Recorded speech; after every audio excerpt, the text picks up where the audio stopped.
A very good morning to all those gathered here. It is an honor and pleasure to invite all of you to another Global Student Conclave of 2021, especially in this virtual arena because of the testing times that we are in. So, with that, I hope everyone is testing negative and staying positive.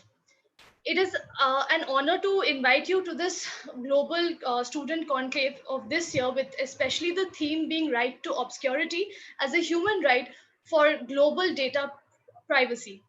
My name is Shanika Bhaumik, and I am honored to be here as your moderator for today's discussion. Before I proceed, I would like to, without any further ado, I would like to invite Professor Dr. Shashikala Gurpur to present her welcome address. Dr. Shashikala Gurpur is the director of Symbiosis Law School, Pune, and Dean Faculty of Law, Symbiosis International Deemed University. Ma'am is a Fulbright scholar and and is a distinguished academician and orator, and has presented over 225 invited lectures, workshops, and seminars globally. She has an outstanding career with a wide range of experience in teaching, research, and industry.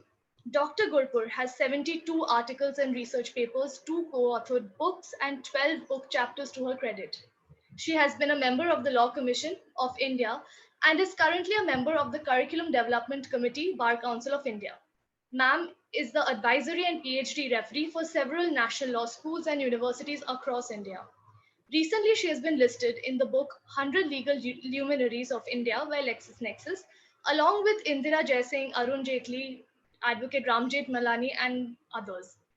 Ma'am has also recently been presented with the annual Kittu Rani Chinnamma Award of 2018 by the government of Karnataka for her work towards the empowerment of women. It is an honor and privilege to invite Ma'am to give the welcome address.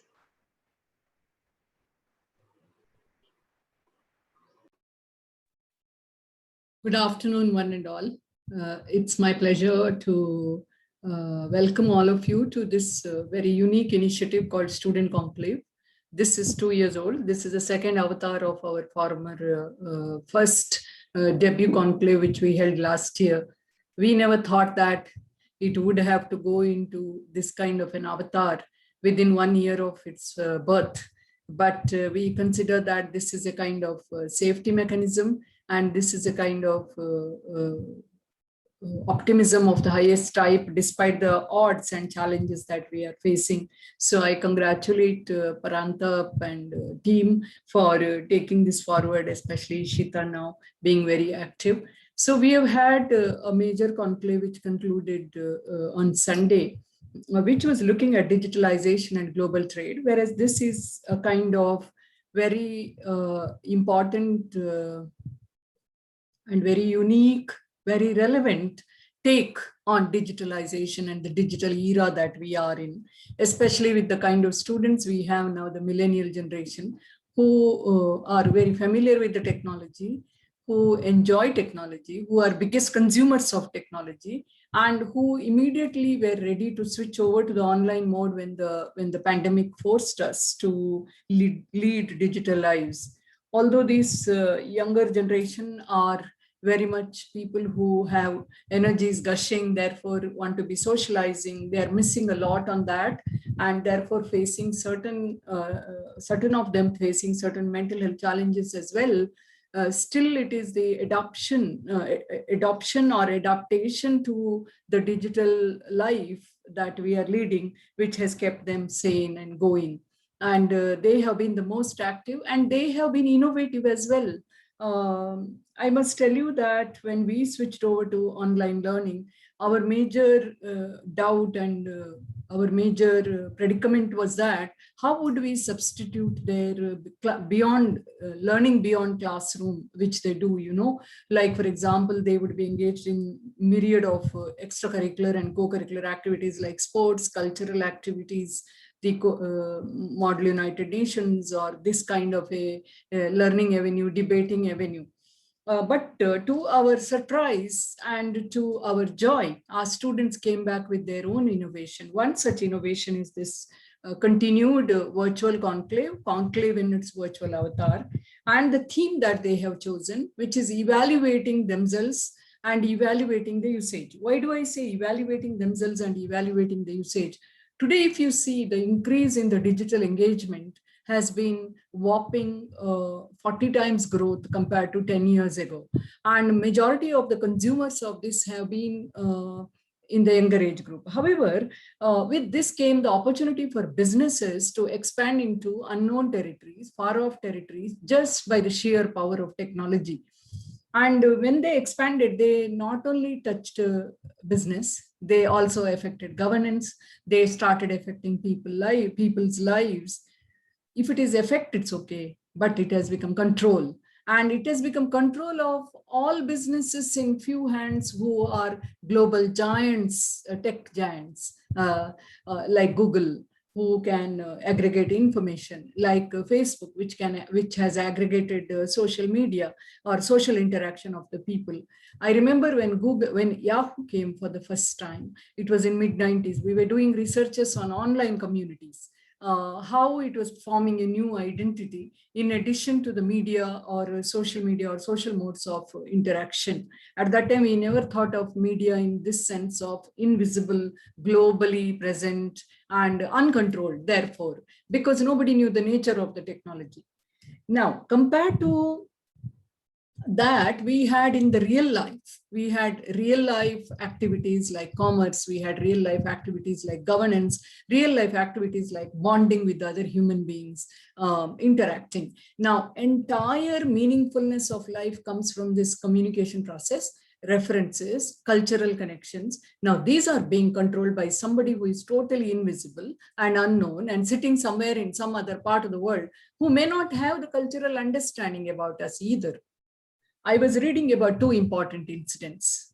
One was when the Twitter wrote about, Twitter didn't write, it published rather as a platform, it facilitated a communication, which is making a very derogatory remark about the native Indians in the US. Now, the CEO of Twitter apologized, but at the same time made a kind of mixed kind of onus statement where it was like, we are not responsible for the content. The content, it's a free platform. It's a open place for ideas. Therefore, it came.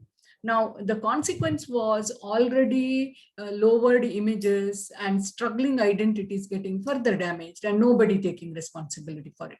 Second was number of Facebook postings, including hate speeches, insinuations in stable governments, and without any emotional sensitivity to the impact of this.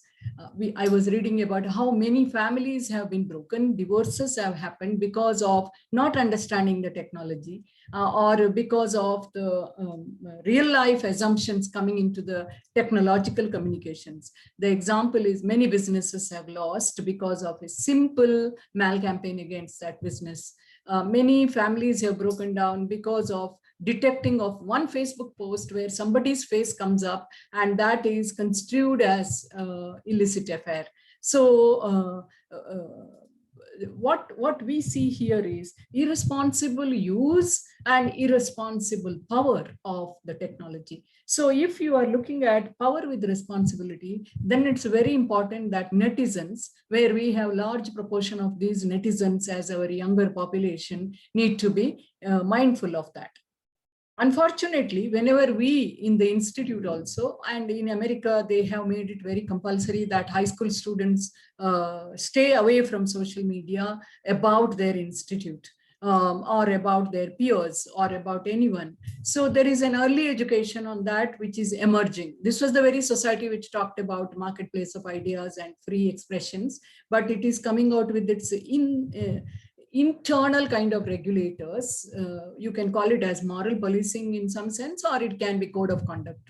When we do that with the senior students, they are not very happy with it because they, rightfully so, they feel that the kind of engagement of theirs with their private social media network is completely their business, whether it is Instagram, whether it is Twitter. None of the faculty or the director or anyone has a business to enter there and find out what's happening. So it is here that the very idea of privacy as assertion, especially in the younger age group, because that is where they want to explore life. They don't want to do it by being encumbered by the watchful, child lock kind of system in their usage of this media or access to the social media. Secondly, the businesses also sometimes may be shrouded in secrecy, in lies, in misinformation, in misleading information. So for them, some opponent writing something without proper verification could be very costly if they are being honest, or if they are trying to make some kind of public relation. So today, this kind of online engagement with the kind of digitalized approaches to communication, transactions, we have a few challenges. Those challenges have been captured in this conclave's three big themes.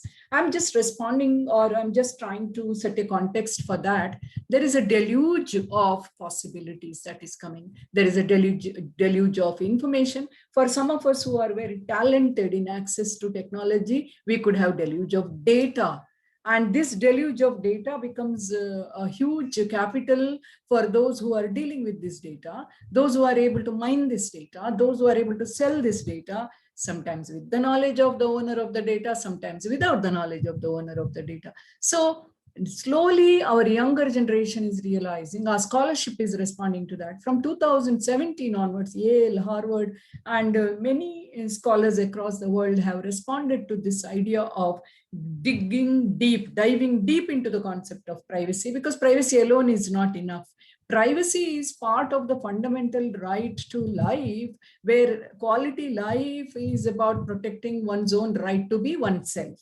But what if I have conceded that right by my ignorance, or by my overuse of, by making choices? So this is where the whole dimension of right to privacy becomes too inadequate if it is given as a broad right. So there is a need to dissect the part of privacy where I argue with my state or authority that concede my right to privacy, respect my right to privacy. But what if I inadvertently, ignorantly give up my own safety zone within privacy?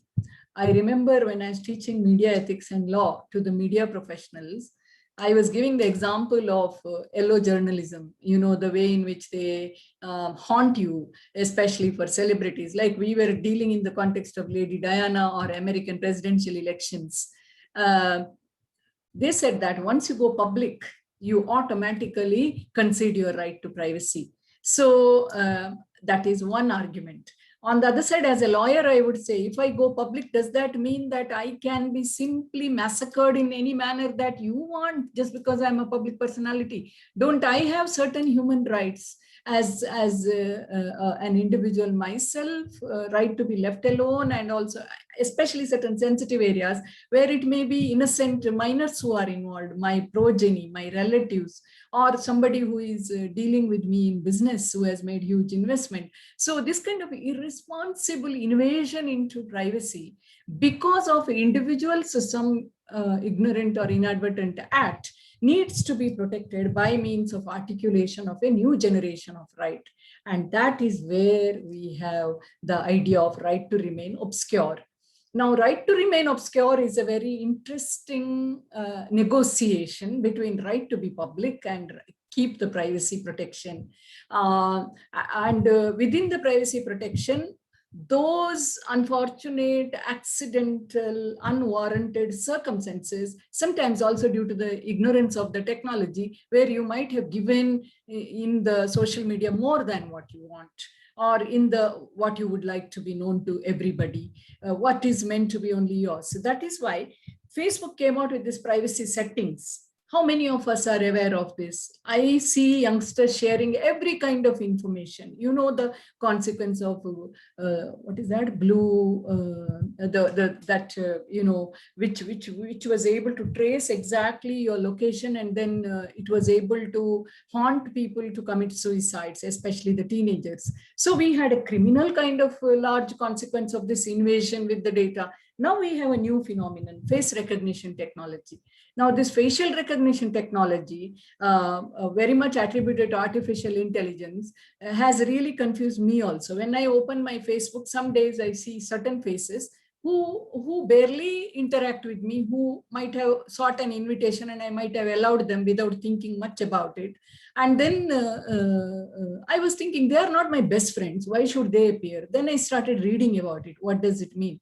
It means that this is the person who might have come recently, whom I might have invited, or who might have been frequenting my Facebook, or who might be interacting with somebody that I know. So then it appears, how many of us know this? For someone who is opening, I mean, you're not supposed to open anybody's Facebook, because your Facebook is like your home or your universe. If anyone accidentally, like, I was telling students that sometimes your social media profile without your knowledge can be accessed by your prospective employer. Many people do that. I mean, that is where I can block others from accessing without my consent by using this right to remain obscure. Right to remain open, but right to remain obscure for certain data and towards certain visitors to my digital space. Now, because of my identity as the user of this data, as a human being, this right should be coming as a kind of addendum or qualifier. How should the facets of this right be? What are the ways in which this rights becomes a center stage? What are the new developments? Like artificial intelligence ethics and legal regulation itself is still in a very nebulous stage. How do we concretize it to address this issue of not invading on the individual? Secondly, uh, in some ways, my control of my privacy, rather than asking it as a concession from this big corporation, big tech company, or from the government, or from some of those whom I don't like, I should be able to switch it on and switch it off. So this is where my right to remain obscure as a kind of dilution from my right to go public, and as a kind of enhancement of my right to privacy, being in my control rather than somebody else's charity or negotiation, assumes jurisprudential importance, especially in the context of supremacy of technology and technology becoming the new power and new knowledge. In postmodernism, the word power is power/knowledge. So the one, we have people like Althusser, etc., who have reflected on this. Power is the problematic for a postmodernist. So when our youngsters challenge power, or any notion of power, any exercise of power, or any kind of invasion by the power, they forget that how much power they have given to somebody else unknown somewhere sitting in some Silicon Valley, on themselves, on their lives, the dangers that they expose to fellow citizens in that space, fellow netizens, the advantage they give to some businesses to call them or write to them or inundate their Facebook or mails with unwarranted, uninvited, unsolicited information and mails. Therefore, right to remain invisible is what is hidden in this right to obscurity. The term may sound a little bit of a tongue twister, but what is hidden there is right to remain invisible in the visually determined social media space, not to disclose your ID, not to disclose your identity, if you like. But sometimes, there is also what we call as surveillance. I mean, you can rescue yourself from such surveillance if you remain invisible. Because I was reading about somebody who wrote in the Facebook in a very, usually narcissism and Facebook behavior, psychologically speaking, are very closely connected. So somebody said, once you open a Facebook account and you put some information there, 3 people could be behind you. One could be the psychiatrist, second could be the local criminal, and the third one could be the police. So, or some state agent or a private detective. Now, this is the ignorance that our younger people have, and they think that, oh, there is this power of technology. I can touch anyone in any part of the world. There are many who are masquerading as good people, but could be pedophiles. I mean, during COVID-19, we came across examples of officers going incognito to trace such pedophiles who would have been accessing younger children's mobile numbers and Facebook accounts, masquerading as another teenager and trying to draw as much information as possible and gratifying their criminal urges. So there are these kinds of dangers. What we see is that in case of these big tech companies, I was giving it in the digital era and global trade dimension as a generic example when I was talking in the earlier conclave about how Google was not taking the posts of its platform pertaining to Charlie Hebdo's mass killing of the editors. Now, France as a nation came to grip with it. Within 24 hours, editors were replaced and life went normally as if we are unaffected. So that was their way of resisting this kind of an attack on human rights and national image. But Google did not take those posts off. So there was a huge argument in Europe. This is how the whole data privacy got expanded, right to be forgotten.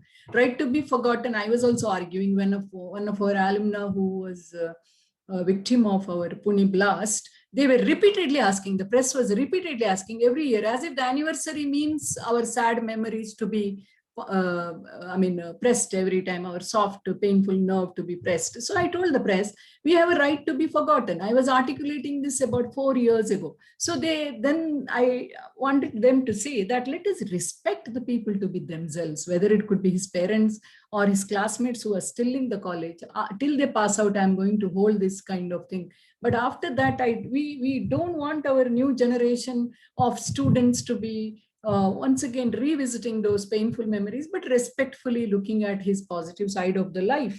So what European Union has done is it has created its own domain with these. So the platform can be invisible when it has got these kinds of violations, or any kind of sick person or not so welcome person comes and puts a post in not proper sense, then that can go invisible once the demand is made. Whereas now, if I want to take a negative post off, I have to tell the local police, take their endorsement, then I write to California, and I don't know who I am interacting with. Some engine writes to me an automated message.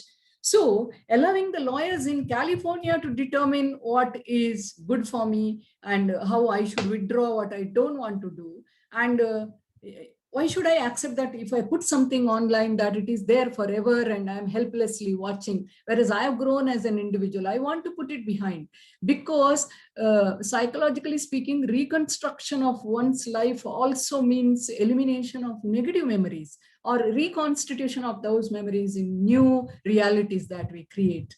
Therefore, it is not denial, but it is a very wise selection. So how do we do these things? What is the facet of this problem? And how it affects governance, business, and people's lives? Because finally, under sustainable development goals, it is people's goals and people's lives which matter. And from that perspective, time has come of age, and I'm very happy that without any of our guidance and intervention, if we had guided, they would have felt, why are we touching upon this, something which is considered as their lifeline. Students on their own came out. So I'm congratulating those who came out with this idea, who are working behind the curtains on this, who are here as committees. And I congratulate and welcome the speakers who have come from other jurisdictions aside from India, who have come by merit because we select on the basis of their profile, etc. That you are arriving at this critical evaluation of what power you gave to them. It's, technology is powerful, all right, because technology is a mixed blessing.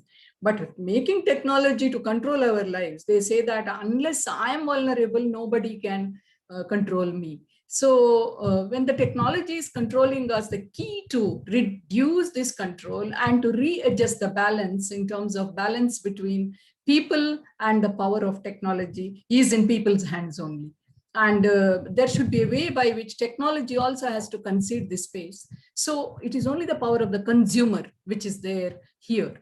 Another is when you create content, now they say user generated content, now they say privacy. Again, the final control is in their hand. That's why I took so many years to enter Facebook. I took many years to enter email, because being the jurisprudence and law specialists, we are very mindful of our personality, our sacredness of human dignity and individual rights. So I don't blame you. In your times, social structures are different, contexts are different. You look at the whole world as your playground. So from 2000 onwards, what UNESCO predicted at that time seems to be coming out, and it is creating so many problems, so many issues. And now this dilemma that you are undergoing, younger people, you have chosen this. Therefore, I congratulate you on that, and I wish all the best for the debate that goes on, and let the conclave come out with some concrete polling or some kind of chat opinions, and then some resolutions and good publications as a byproduct of this as stimulation. I congratulate the audience, the faculty who have guided it, and most important, the student team who have led this despite all the challenging circumstances. All the best and welcome one and all. Thank you, ma'am, for that very enlightening speech. I particularly enjoyed the portion where you mentioned that with great power comes greater responsibility. So while we have the power of technology, while we have this means to channel communication, especially in the present situation where we are all back at home, where we are all trying to connect virtually on this platform, with this does come our right to be responsible, the importance of being ensuring that our data which is actually going out is not misused. It is largely our responsibility to ensure that.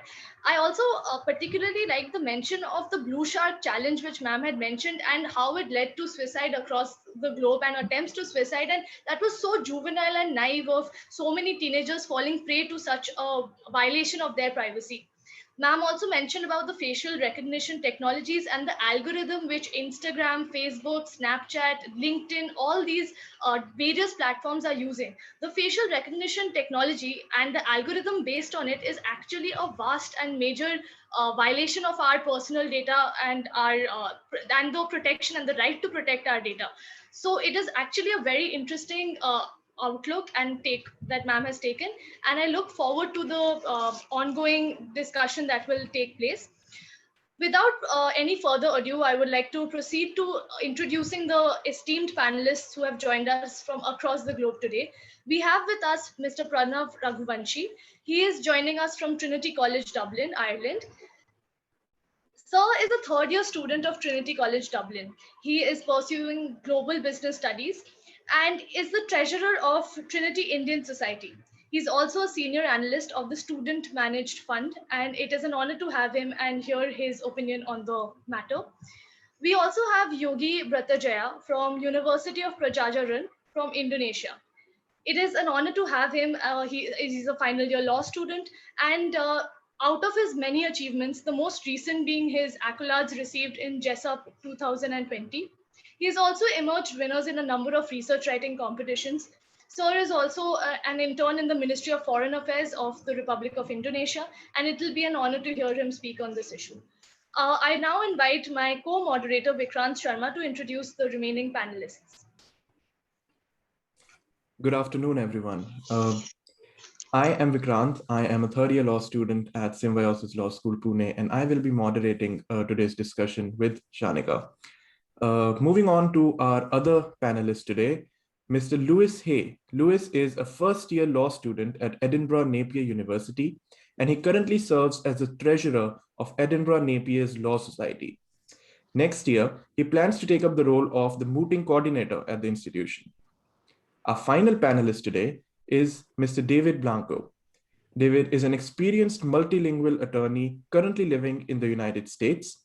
His prior education in Colombia, David is currently pursuing a GD. He is currently a JD candidate at the University of Arizona, James E. Rogers College of Law in Tucson, Arizona, USA. He has significant academic experience in the field of data protection and has previously worked in the role of legal and economic advisor at the Embassy of Republic of Korea and as the legal director and data protection officer at the Colombian School of Engineering. It is an honor to have such an esteemed panel today. I now go back to Shanika, who will share with us her initial opening thoughts before we move on to the panel discussion. Shanika. Thank you, Vikrant. I will just briefly talk about the theme that we have chosen today, right to obscurity as a human right for global data privacy, before inviting our panelists. And my understanding of today's theme is divided into three parts. The first being what is right to obscurity, the second being can right to obscurity actually be classified as a human right, and finally also determining that what is the current context that we are having this conversation in, that is the regime of global data privacy, and the importance and the requirement to have right to obscurity as a human right. While we talk about right to obscurity, I think the first two channels that we need to address are one, right to privacy, and the right to protect personal data. Now, as Dr. Gurpur has already mentioned, that right to privacy is a larger set, out of which right to obscurity is a subset, which we might have to now recognize as a part of right to privacy. The reason behind this is a lot of times right to privacy is not, even though recognized by a number of jurisdictions as a right which is fundamental to humankind, even after that, a lot of times we have to knowingly concede our privacy or unknowingly concede our privacy. For example, when we use WhatsApp, we do have a number of options that, do you agree or do you give your consent? The idea is that if we do not give our consent, we are not able to use the application such as WhatsApp, or we are not able to use an application such as Zoom. And it is not feasible, it is not possible that we do not use these applications to communicate, because again, like ma'am mentioned, communication is a basic human nature and we have to stay in touch with each other, even for work to get done, especially in today's paradigm. So while we are using these applications, they do ask for a certain amount of our data, which we have to knowingly and willingly concede to, because just in order to use these applications. So while we are knowingly agreeing to violation of our right to privacy, because we do not really know where this data is being stored, we do not know the end use of this data, and we do not have a lot of control or say on how this data is being maneuvered or used. So while we do not really have a right to privacy in the true essence of it, even though it is one of our fundamental rights, what could be then applicable is the right to obscurity. As ma'am again mentioned, that the right to obscurity is a way in which an individual can choose the data which he or she would like to disclose and make it available on a public domain, which means that it is a way to be forgotten. It is a right to be forgotten, or it is a way in which we can choose to be left alone. And I think that in today's the world that we are edging towards, the technology and its advancements, in such a world, it's essential to have the right to choose how much information you want to disclose about yourself. And I invite other speakers of today's conclave to discuss on this matter. With that, I would like to move to the reason why this becomes all the more important to discuss in today's legal paradigm, and the rationale behind choosing this as our theme. As you all know, that over the last 1.5 years almost now, we have been plagued by a global pandemic. And while COVID-19 is raging and a second wave is almost entering into India, it is all the more important to utilize technology to stay connected, to understand how to go about work and different businesses, and to continue moving forward, evolving, and to continue progress.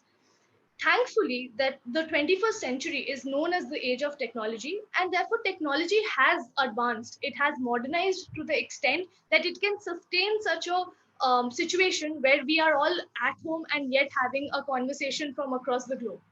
So while these are the benefits or merits of technology, the disadvantage or the demerits then are that our rights or our privacy is largely being violated. And to a great extent, there is not much we can do about it. To a great extent, we do not know who to hold liable. And that is why having this discussion today is so important. It is important then to understand the extent to which, or the scope in which, we can use right to obscurity. We have three sub themes that we have determined, because this topic in itself can invite a number of discussions, can go through various avenues and channels. So to restrict or to define the scope of today's theme, we have selected three sub themes, which is talking about obscurity vis-a-vis the context or the construct of privacy. So to what extent obscurity and the right to obscurity comes along with the right to privacy? At some point, Dr. Shashikala Gurpur had mentioned that right to obscurity and right to privacy may need to be segregated and and should be exclusive of each other, because when right to privacy fails us, right to obscurity might come as a saving grace. So to that extent, we need to have a discussion and to understand that how right to obscurity is a better way to protect your data rather than just your right to privacy. We have a second sub-theme, which is the right to obscurity as a defense to privacy. Again, ma'am mentioned that there's an age-long debate on whether something, information about a particular person or company, which is already available in the public domain, to what extent can such information be retracted, or to what extent can such information later be prevented from disclosure? Because if a particular amount of information about a person is already available on the public domain, then why should such person then have the right or defense to privacy and retract such information which is already available on public domain? Ma'am took the example of a presidential election. So in such a situation, a president is continuously a presidential candidate rather is continuously under the scrutiny of the camera, continuously under the scrutiny of the press, and it is expected that his life becomes public. But he as an individual also has a right to privacy. So in such a situation, right to obscurity can step in as a saving grace, as a safeguard, and as a prevention or as a defense to privacy. And I hope that we discuss this further. Finally, there is a third concept of preserving the right to obscurity in the age of facial recognition. The idea is that facial recognition technologies is more or less important, of course debatable, but it does have a subsequent substantial number of merits to it. So while we cannot discount the importance of facial recognition, or while we cannot completely do away with facial recognition technologies, it is important to know where to draw the line, or where to bar facial recognition technologies from encroaching into our personal space and personal lives. Because while citizens have a right to privacy, or should have a right to privacy, we have to ensure that on the other hand, national security is also maintained. But where is the balance between this national security and a surveillance state, and on the other hand, right to privacy and individuals' right to obscurity? This fine balance, or this thin line which is balancing the two major schools of thought, is what we are open to discussing today. And without any further delay, I would like to invite Vikrant for his opinion on the topic, and then invite our panelists to speak. Thank you. Thank you, Shanika. I believe Dr. Gurpur and Shanika have brilliantly laid out a foundation of what we are going to do today. And so I'll quickly just add on my opinion onto it, so that because I want to share with you why I think this is important. Now, I truly believe that one of the most consequential battles of our generation, and possibly even of this century, may not be fought on the lines of political ideologies like it was in the 20th century. It may not be fought on the lines of cultures, as Huntington predicted. I believe that one of the most important battles will be the battle between users of the internet, between big tech, and between governments. Now, on the face of it, this battle might seem easy, but you have to remember that governments are not homogeneous. Some governments are liberal democracies, others are authoritarian regimes, and most fall somewhere on that spectrum. While that is true for governments, big tech is also not a homogeneous unit. We see that big tech corporations themselves are not in agreement about where the bar of privacy should lie. We see this in the fight that is currently going on with regard to an update of iOS between Apple and Facebook, in which apps will have to ask the user every time they want to use or track a user across the different apps that they use. Now, I heard a brilliant analogy a while ago. The digital space currently is like the wild, wild west. There are few laws and regulations. There are a lot of gray areas, not only with regard to the legal provisions, but also with regard to the enforcement of them, the implementation of those provisions. And there are a lot of people looking to make a quick buck and looking for opportunities to fend for themselves. It is my humble opinion that in the future, when a bar is set on what acceptable societal standards are with respect to privacy and obscurity, which, if you look at it based on the discussion we've had, are two facets on a similar spectrum of what is acceptable to us as society. When a certain standard and a bar is set, hopefully within the next few years, as an interplay of all the stakeholders, that is the users, the governments, and the technology, private corporations, when that bar is set, that bar will turn out to be one of the foundational pillars of future society. As mentioned by Dr. Gurpur and by Shanika, we now live in a world where privacy and obscurity are quickly becoming concepts that we become indifferent to in the speed of development. In a recent interview I was listening to of Tony Blair, the United Kingdom Prime Minister of the past, he pointed out how politicians today are under a lot more scrutiny than their predecessors were even half a century ago. The spotlight on Boris Johnson today is much more than it was on Winston Churchill during World War II. Now, if you're aware of domestic UK politics, anyone here, Boris Johnson is currently under fire in the UK for saying some things that are considered to be very inhumane during the peak of the COVID crisis, when, as the Prime Minister, one can expect him to be very stressed. Now, while those statements might be inhumane, they were said within his office to very few select people. Now, the fact that that information has got out and created a political controversy is in itself a reflection of where we are as a society. Does he not have the right to, in his private capacity, say something that might not be acceptable if said out loud, because he did not say it at a press conference? And so that is the importance of why we need to figure out, together with all the stakeholders, where that bar will be of the acceptable societal standard of invasion of privacy and of obscurity. With that, let us now move on to the panelists that we have today. I believe we should start with David Blanco. David, are you ready to proceed with your opening statement? Just one quick thing that I want to note for the panelists. We will begin with the opening statements. These opening statements will be 8 to 10 minutes long.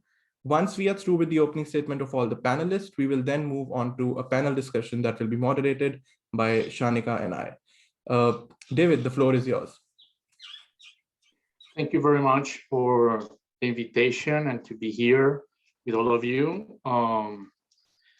It's kind of late here, but I'm really happy to be here and share all these important topics.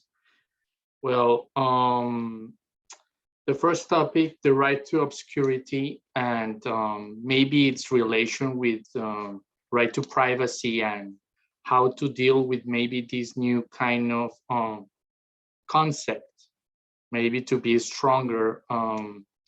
It's really interesting, and I believe the best way to address it maybe is going to be similar to start establishing some statutes that allows or try to impose some imperative norms in a way that contract clauses cannot undermine people's right.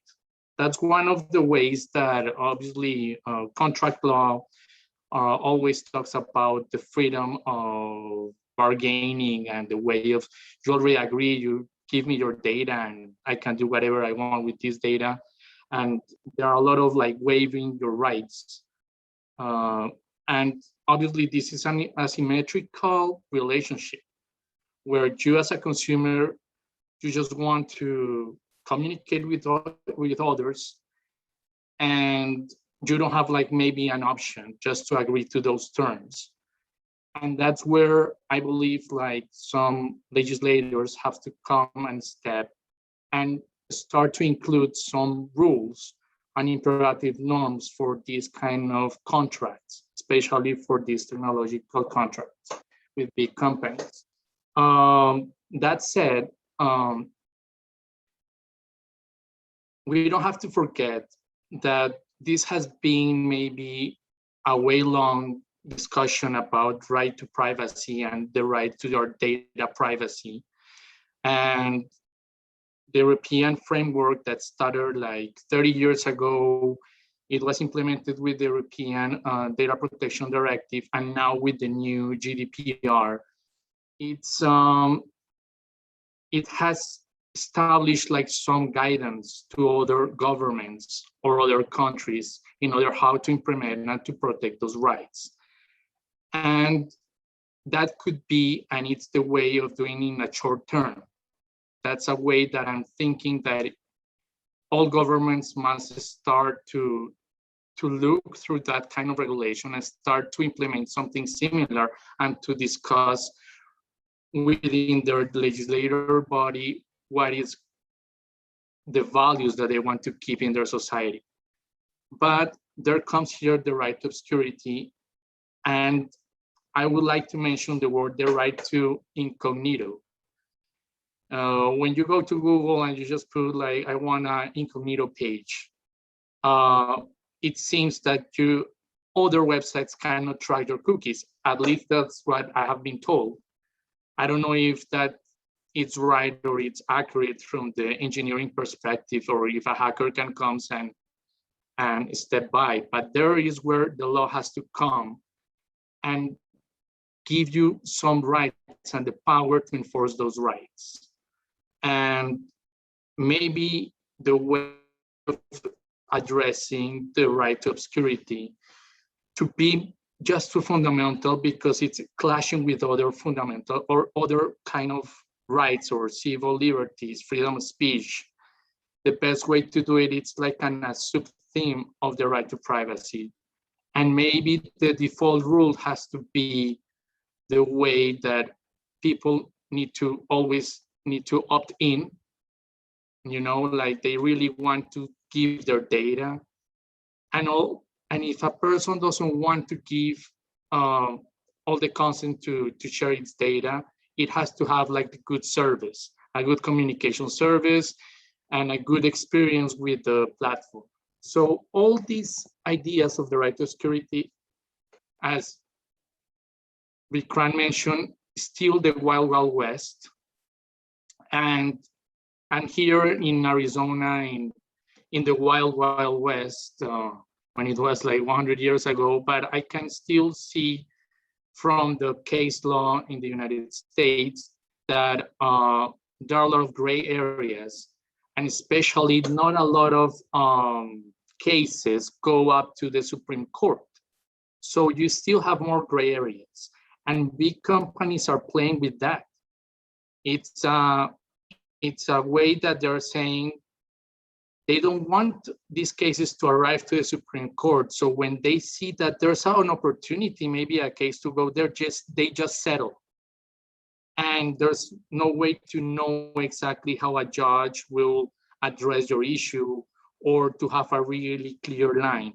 So that's where maybe the common law system, through its case law tradition, maybe it's not the right path, because not a lot of cases will go up to the Supreme Court, because these big techs, recently Facebook settled for $500 million for a violation of Biometric Information Privacy Act in Chicago, Illinois, 10 years ago. So that it seems that the way is to provide through a statute a way that there's going to be a protection for the users or the consumers of these technologies in a way that their privacy is higher, and a way that there has to be like default rules in a way that if you want to, they really need your consent, and really with the red hand rule, stating, look, what you're agreeing to, and also a way of proportionality. because sometimes they don't need all of your data in order to have a good experience, but they even go and digger and take all in order to track you. So that are like the kind of lines that status has to impose to these kind of new technologies. That's my opening statement, and I turn the floor to the next panelist. Thank you, David. I think we now move to Louis. Hi, everyone. Thank you for having me. A person's reputation is without a doubt of immense value. The internet and social media are at the forefront of a person's repute. Online information and allegations are near enough impossible to get rid of once posted. It used to be if a story about you were printed in a newspaper, it would be novel and important the day it was printed, but the next day it would be forgotten about and thrown away. That no longer rings true. The internet and the social media are the first places that anyone looks when it comes to finding out information about an individual and their reputation. With cases where the right to obscurity is the issue on the rise, the story of Tiziana Cantone has stayed with me. This is a case where a woman committed suicide after a video of her was widely shared on the internet. Tiziana Cantone had actually won a right to be forgotten case. However, after a long time fighting through the court to have the videos removed, she could not escape the notoriety as the video had been copied and republished thousands of times. With stories like this, I believe the need for international regulation on the right to obscurity has never been more poignant. The Google v. Spain decision certainly brought the issue into the spotlight over here. The case involved a man named Castilla Gonzalez, who lodged a complaint against Google Spain, a subsidiary of Google, after an ancient newspaper article about him was republished on the internet. Mr. Gonzalez felt that since the story in the newspaper had been resolved for years, there was no need for that article to be there. The fact the paper was still readily available and was in the search results if you Googled his name was affecting his reputation and infringing upon his privacy, and so requested for the article to be taken down.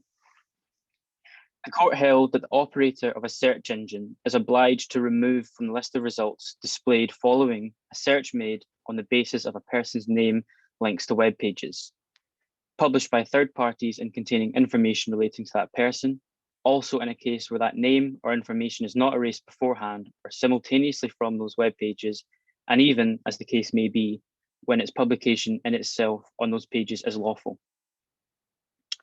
However, an issue I see with that decision is that it doesn't actually offer any solution as to how to deal with the problem in the future.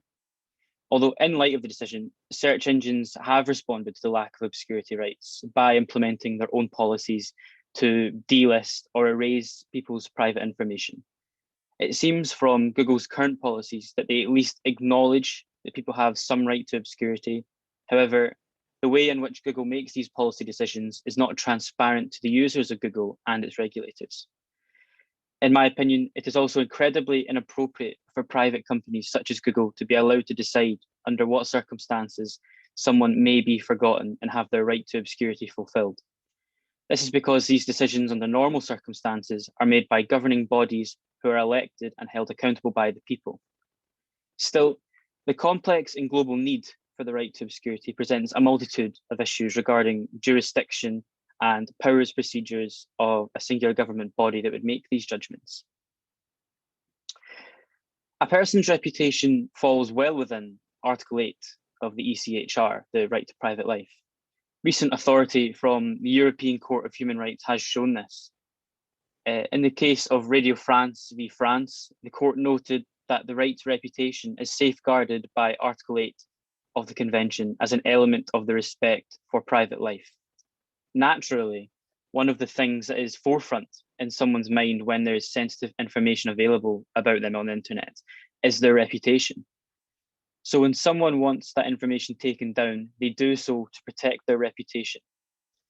If someone was convicted of a drunk driving offence years ago and now have been sober since the offence and is an exemplary driver, that person in question should be able to have that information taken down as to protect their reputation and be forgotten.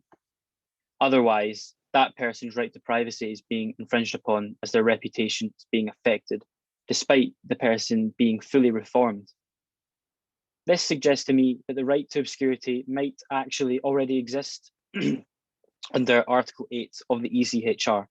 This is because the concept of someone's reputation being protected under Article 8 coincides with someone wanting to protect their reputation by being forgotten about and acting on their right to obscurity.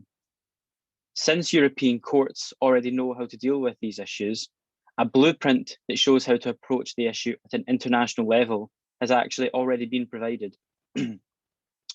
This blueprint would help adapt and devise an international treaty to help incorporate the right to obscurity as an international human right. An international treaty would be advantageous in this case, since the matter should not be solely governed at a domestic level. David Hume divides the law of nations into two types.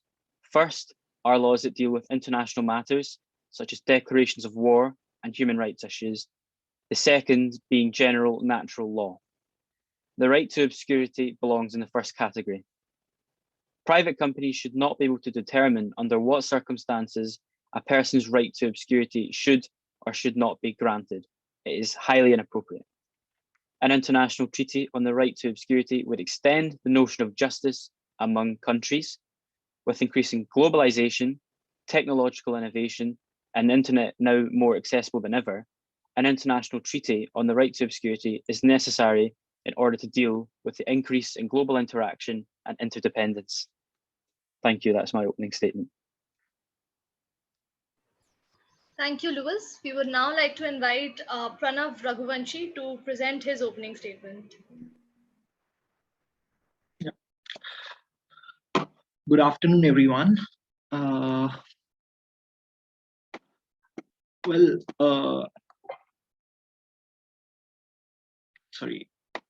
Good afternoon, everyone. I believe that data obscurity has become the need of the hour today. When we talk about obscurity, it generally means that the personal information of an individual isn't readily available to just anyone for their use. Data obscurity primarily refers to the obfuscation of data. In the modern world, this very topic has been at forefront for the inclusion of it as a fundamental right in itself. Right generally would allow the users to help the right to choose the information they want to make available to another company while agreeing to their terms and conditions that come while availing their products and services. An example that highlights the data obfuscation was the popular Cambridge Analytica scandal. The Cambridge Analytica had utilized the data of millions of Facebook users to influence political voting. However, the method that Cambridge Analytica used to obtain such information sparked controversy. Facebook users initially gave permission to the app, This Is Your Digital Life, to access their data in order to take part in a variety of general knowledge quizzes. This app was designed by Alexander Kogan, who then sold the data to Cambridge Analytica for $1 million. The data gave information such as statuses, likes, shares, photos, etc. of all the Facebook users who consented to use the app, as well as their friends. It is estimated that around 87 million users' data was harvested. It is believed that Cambridge Analytica was employed by the Trump campaign's marketing department. Other political campaigns which are believed to have been influenced by Cambridge Analytica include Ted Cruz's run for Senate as well as Brexit vote. Each of these votes were won on fine margins by the parties which opened as betting underdogs. This endorses the theory that Cambridge Analytica had a significant impact on each vote, nudging voters over time to techno-socially engineer their political views. If we ethically analyze the data breach by Cambridge Analytica, it is not hard to understand why users feel violated when we analyze the situation using million utilitarian principle. One can see from the outrage that the breach came to the light that the act of using data without prior consent is not an action which tends to promote happiness. Hence, it does not fulfill utilitarian principle. The higher pleasure is a freedom of choice, which is essential in Mill's perception of utilitarianism. Moreover, Mill does not support intervention with society's action. He endorses the free market theory, which states that in order for society to reach its potential, intervention must be minimal. The evidence of such outrage lies within the Delete Facebook campaign, which preceded the ethical crisis in data storage. Facebook users deleted their Facebook account en masse to protest the data breach. An estimated 25% of users deleted their accounts in the aftermath of this scandal, costing Facebook almost $1 billion. Furthermore, the scandal had a profound impact on the future quality of life of the users by influencing election results. The uproar caused by this scandal led to a vast reconstruction of information and property laws. The General Data Protection Regulation was introduced in the EU on May 25, 2018 as a result, altering the rights of data subjects and controllers, and hence making data protection or privacy, right to privacy, an important human right. Yeah, thank you.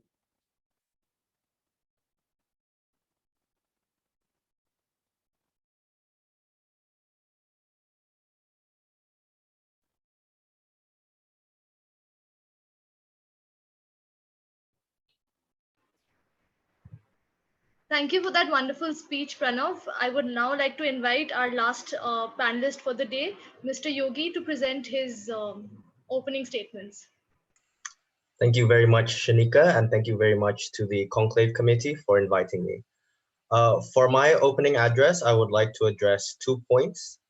The first point is just to give a brief introduction as to the legal framework for privacy and obscurity in the ASEAN region, so within the Southeast Asian countries.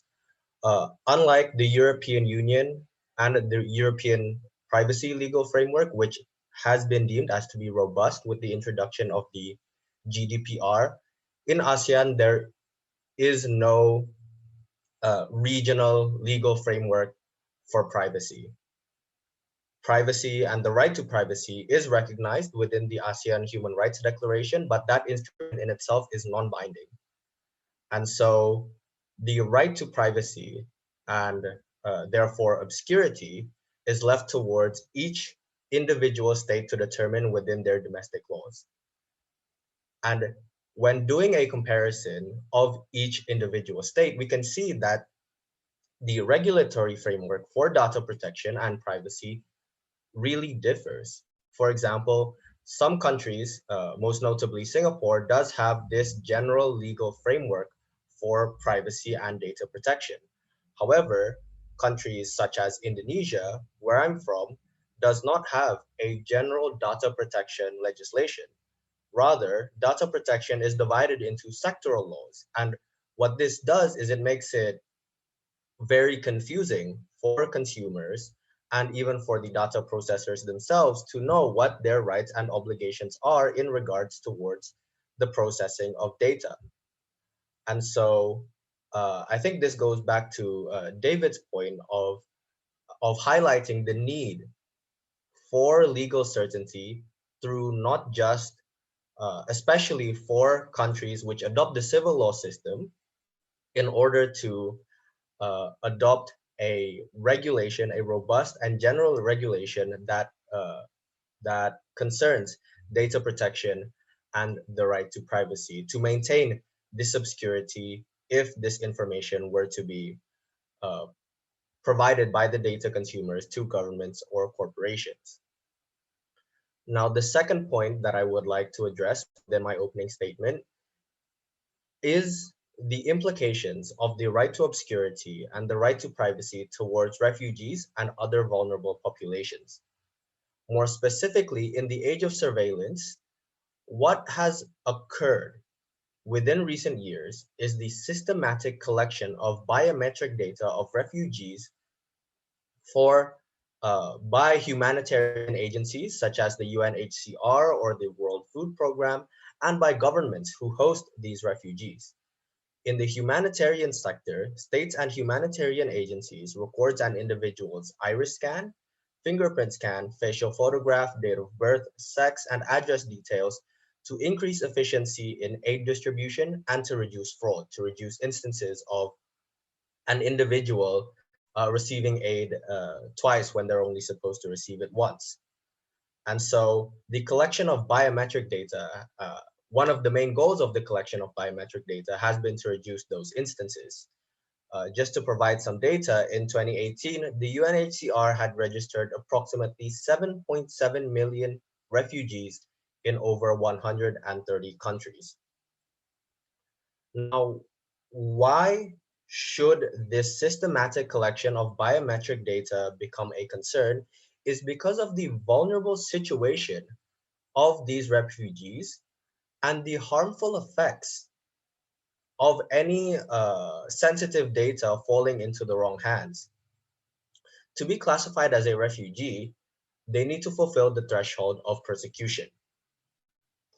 And so if this sensitive data, especially data regarding an individual's address, location, or any data that can track a refugee down would fall into the wrong hands, say the governments or the oppressive regimes that they have fled from, then this could lead to grave circumstances and grave violations of human rights and violate the principle of non-refoulement, that is the cornerstone of international refugee law. Now, this practice of collecting biometric data has been noted by increasing partnerships with the private sector. One of the most recent notable partnerships is the partnership between the United Nations World Food Programme with Palantir. And some critics have criticized this partnership since Palantir has been previously known for its association with the United States ICE, the immigration, I cannot recall the what it stands for, but I'm pretty sure we've all heard in the news of how ICE persecutes immigrants and refugees that are entering America. And so if these private-public partnerships are not conducted with adequate vetting, then it may lead towards grave consequences. And we've seen this play out in history. One of the most egregious examples is the IBM's, so this is a US company, the IBM's role in the Holocaust. The IBM had developed punch cards that made it easier to track people with people of the Jewish faith, and this had facilitated the Nazi regime's tracking down of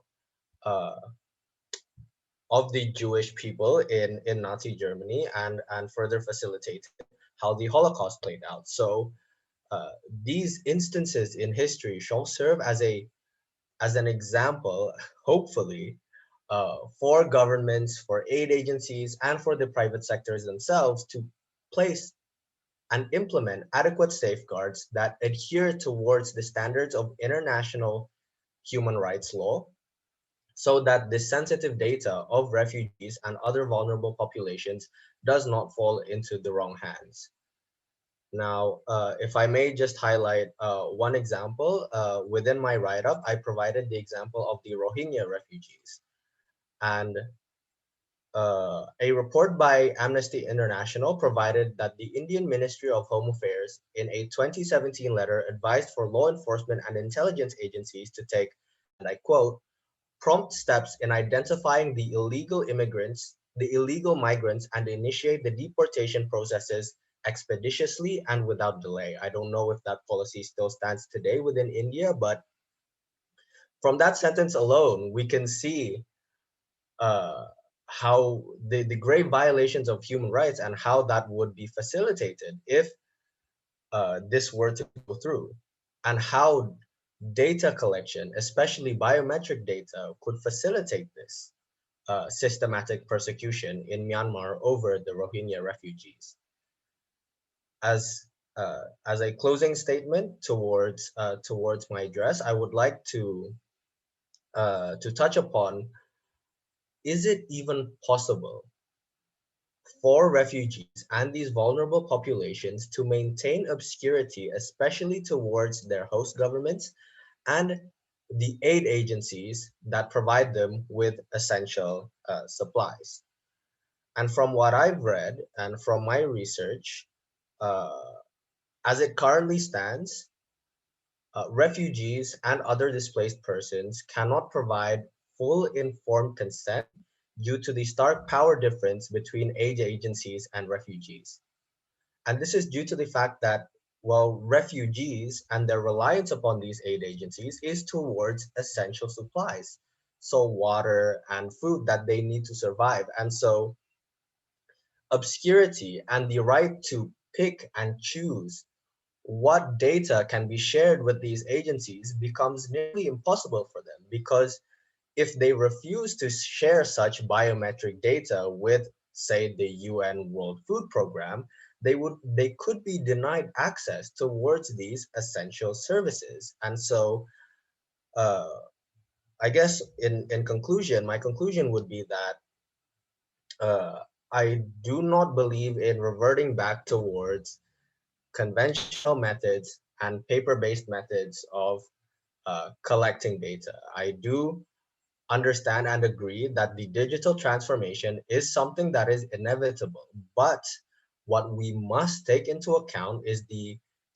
vulnerable conditions that these populations are in and adjust accordingly. And that means the implementation of adequate safeguards that adhere towards the international human rights law standards of the right to privacy, and also to ensure that when partnerships with the private sector are conducted, appropriate vetting is conducted so that this data does not fall into the wrong hands.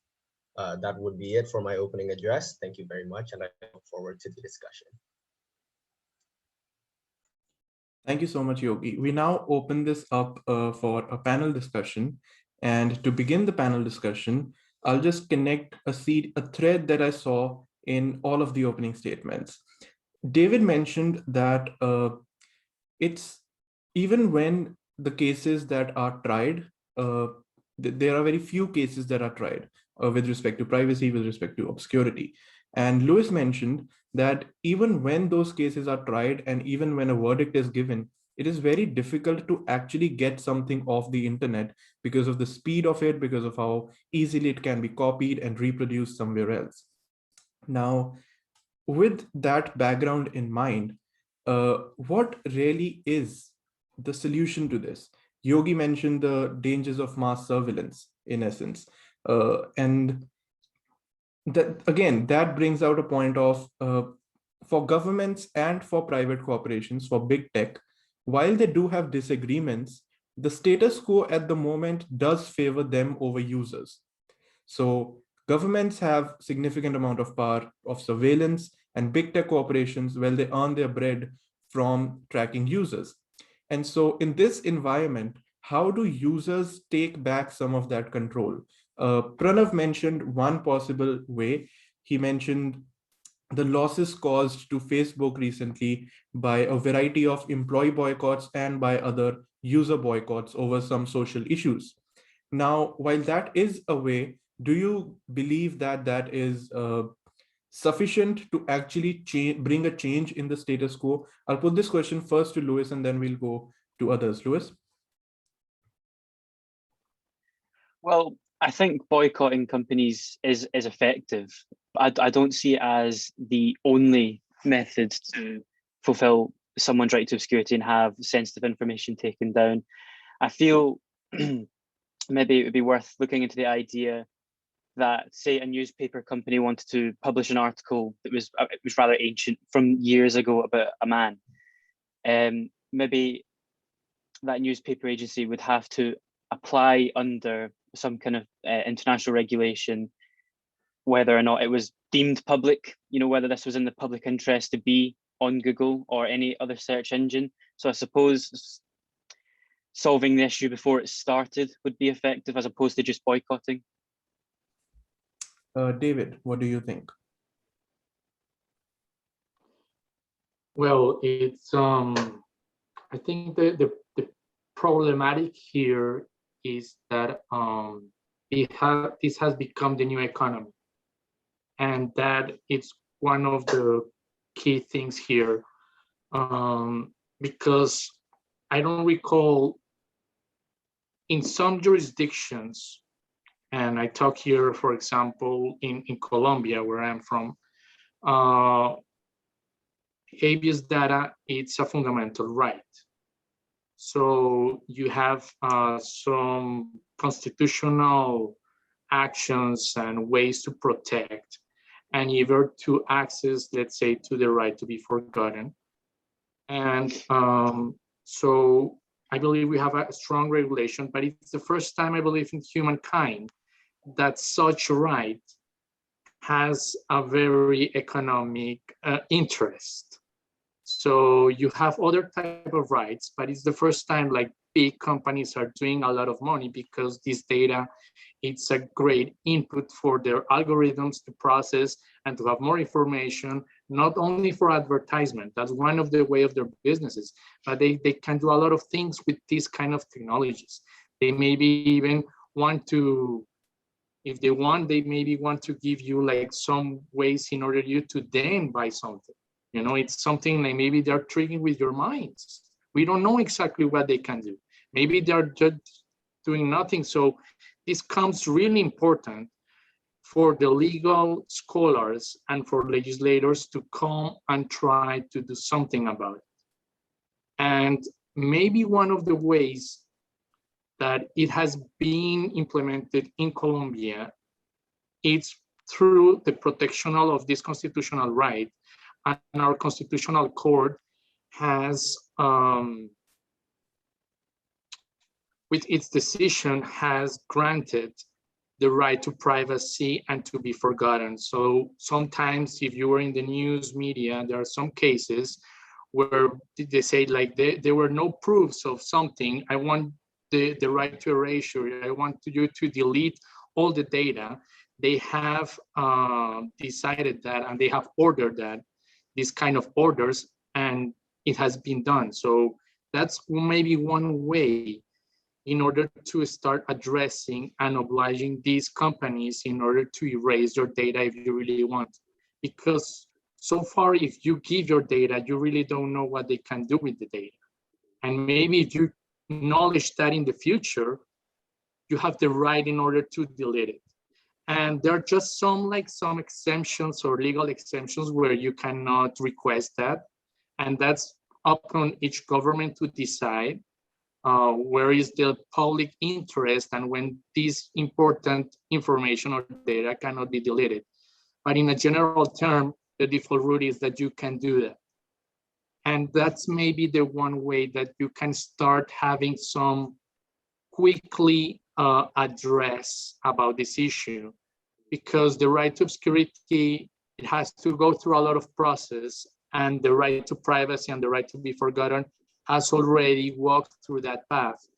And it's a way in order, the best way in order to address that kind of so that's one way of thinking. And that's maybe the one that I'm trying to share with all of you now, knowing that maybe in Asian countries, they don't have data protection laws, and some countries, so it's a way of trying to address this problem.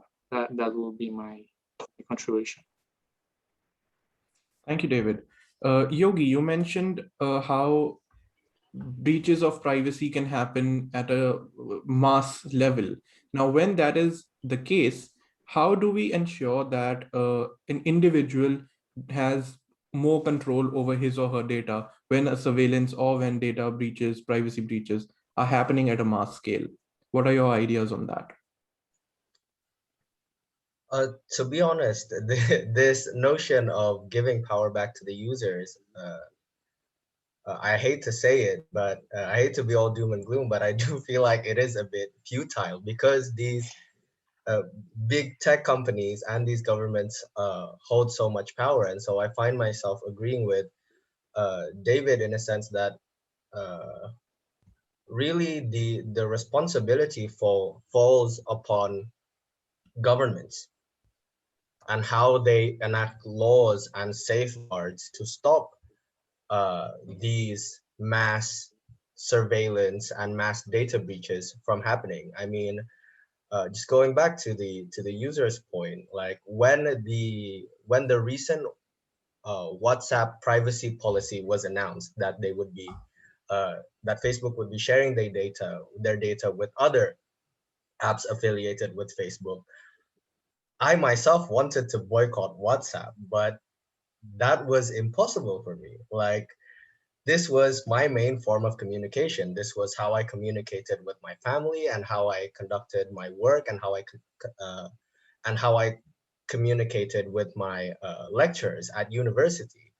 And so it goes back to the point of, is it really possible to provide power to users and to have them really wholly be able to control their data? In my opinion, it isn't really possible. And so that then goes, so then the responsibility falls on governments and the big tech companies themselves to not only enact laws, but also enforce those laws and really try to target the bottom line of these big tech companies. Because at the end of the day, what incentive does Facebook, does Microsoft have to protecting data besides building trust with the users, of course? Because data now is a commodity, and so there is big money with the with the use and share of user data, and so uh, more harsher penalties, I guess I would say, from these governments, and more legal certainty to provide protection towards users. Because again, at the end of the day, Facebook, I don't think is really going to care if they get hit with, say, a 5 million or $10 million fine when they make billions in a single quarter from the collection and sharing of user data. So uh, that would be my opinion. I think what I largely observed across all the speeches was the fact that each and every speaker mentioned the importance of having a national legislation or even an international legislation or a regulation which can regulate data privacy and data protection. And to that effect, it is essential or the need of the hour to have a regulation or to have a legislation. But like Lewis mentioned, a regulation or legislation would only be able to curb data protection or hold one liable. My question is that how do we prevent data violations or data breaches? And my question is to you, Pranav, because you mentioned the case study of Cambridge Analytica. And my question is that with the existence of a legislation, international or be it municipal, how will such an organization such as the Cambridge Analytica function? Because they primarily depend on collection of data. They primarily feed this data, collect this data, and then come up with statistical analysis and results. So for such organizations which largely depend on data collection, what do you think should be their liability, or how do you think they can devise a methodology of functioning?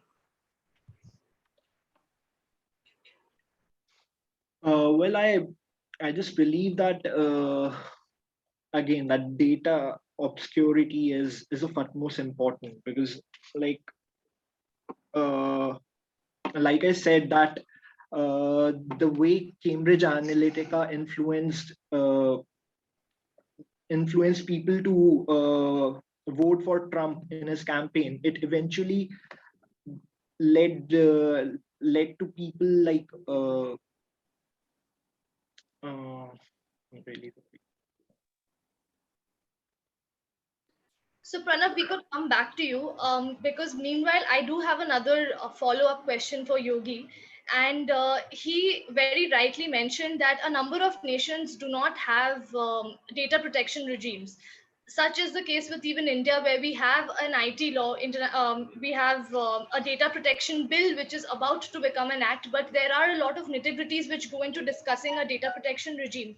My question to you is, Yogi, that if every individual nation does come up with a particular data protection regime of their own, how do they then coordinate with the data protection regime of other countries and other nations? For example, if in India we have WhatsApp operating, and then they are using the data collected of Indian citizens in, let's say, USA, where they are headquartered.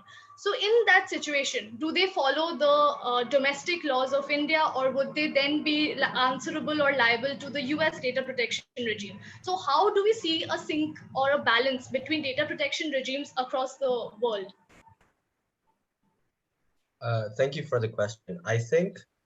Uh, I guess in my opinion, this would depend upon negotiations and mutual cooperation between those states, because I don't think it would be very difficult to say that a user located in one state and a company located in one state must adhere towards, differing uh, standards for data protection where they operate in multiple jurisdictions.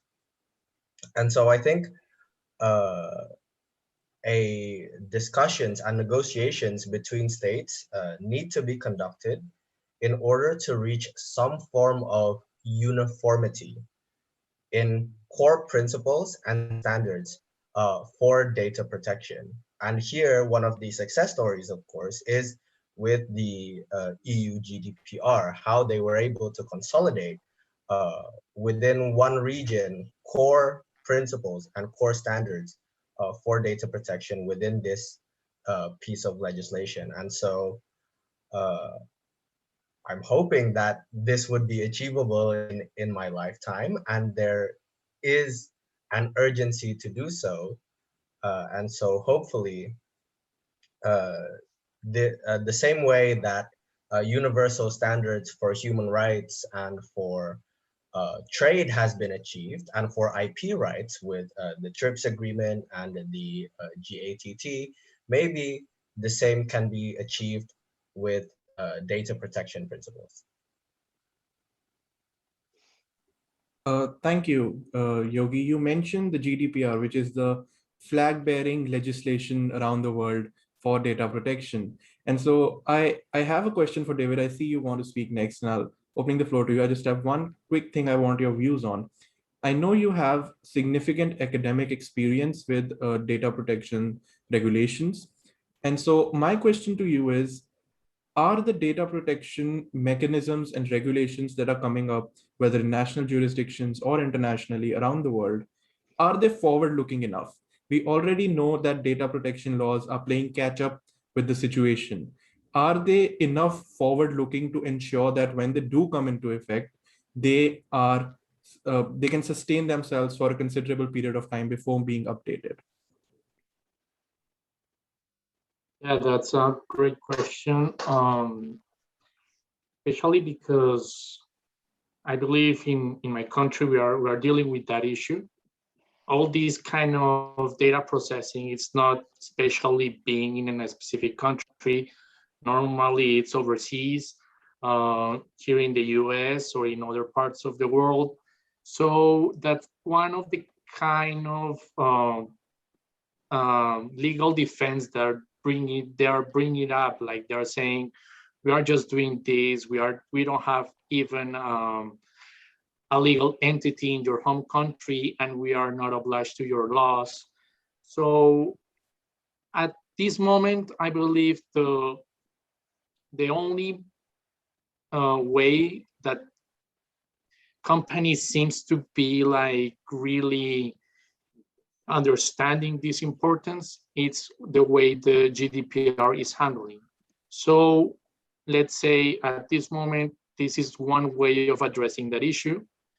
Specifically, Article 3 of the GDPR talks about the territorial scope, and it expands. It doesn't matter if the company is located in your country. It depends whether the processing of those data is of the citizens. So it opens its territorial scope, and that's one way of doing it. Obviously, the sanctions has to be really high. That's one of the ways that I believe maybe in Colombia, they are short, because maybe these sanctions for a Colombian company is really important, but for these big companies, that might be, I'm going to use the word, maybe a joke for them. As Jody mentioned, they're doing a lot of money. So that's not the way of addressing this issue. Sanctions has to be really high. The GDPR has established that a really high sanctions, but still, in my humble opinion, they are still low, because these companies are doing a lot of money, and maybe they are willing to pay that money and continue doing business. So that's not a way of protecting the user's right to privacy or to the obscurity if they're continuing doing these things. So one way is to expand, and this is one of the keys for the India legislation that is just having this bill, is to include really strong sanctions and also expanding its scope. That's the key point here. On that very interesting note about different standards, whether they are low or high, and the GDPR setting a standard, I in fact have a question for Louis, who mentioned that it is important to have an international regime and an international legal system in which we analyze data protection. So, Louis, my question to you is that the GDPR largely applies on a variety of states under the EU. My question is that not each state is equally equipped to deal with such a stringent or maybe loose standard of data protection. My question is that where do we bring in the parity? Because while some states are vehemently technologically advanced and can have such a GDPR being implemented, there are a variety of states in the EU, under the EU regime, who not necessarily can adhere to each and every standard of the GDPR. So where do we bring the parity and how do we place liability? I'm not sure looking at it at a domestic level is kind of the best thing to do, because as the internet progresses and technology advances, more and more people are actually surfing the internet via a VPN and actually bypassing their own jurisdiction. And so incorporating the GDPR in any country is actually, if you think about it, relatively a long way off. And the right to obscurity in itself is also a long way off, unfortunately. And I do not want that to be the case, but unfortunately it is the case. It is a long way off. So yeah, the only real way to deal with it is international legislation. And I feel the European Court of Human Rights has given a blueprint in order to how to deal with this issue. And I feel looking at it at a domestic level is probably the wrong way to look at it, and it should only mainly be looked at from an international level, especially with people just bypassing their local jurisdictions through VPNs. Carrying forward that point, Lewis brilliantly points out the problems in jurisdiction when it comes to regulating tech companies. I now go to Pranav. I have a question for you since you're a business management student. I want to ask you specifically the alternate school of thought that exists from what Lewis said. While Lewis has said that there needs to be an international level of regulation, a different school of thought that wants things done immediately is promoting domestic regulation. Still an international mechanism is agreed upon. So one of the problems that comes up for tech companies which operate in hundreds of jurisdictions, hundreds of national jurisdictions, and within a nation also, there are sometimes different laws that apply in different areas. And so is it viable for technological companies, for these big tech giants, to actually have these compliance measures? Is it economically, from a business standpoint, feasible for them? Or do you think they will oppose this with whatever they have in order to prevent those extra costs that will come to them with regard to compliance? I think it would definitely impact them. Financially, it would take a toll on them for sure. But then like I said in my introduction, that these huge tech companies, they can't like influence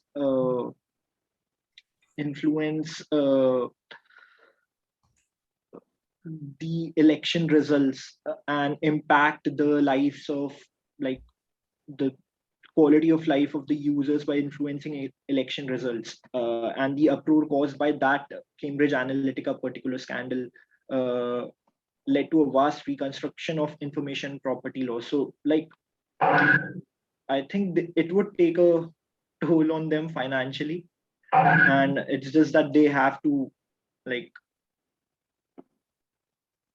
uh,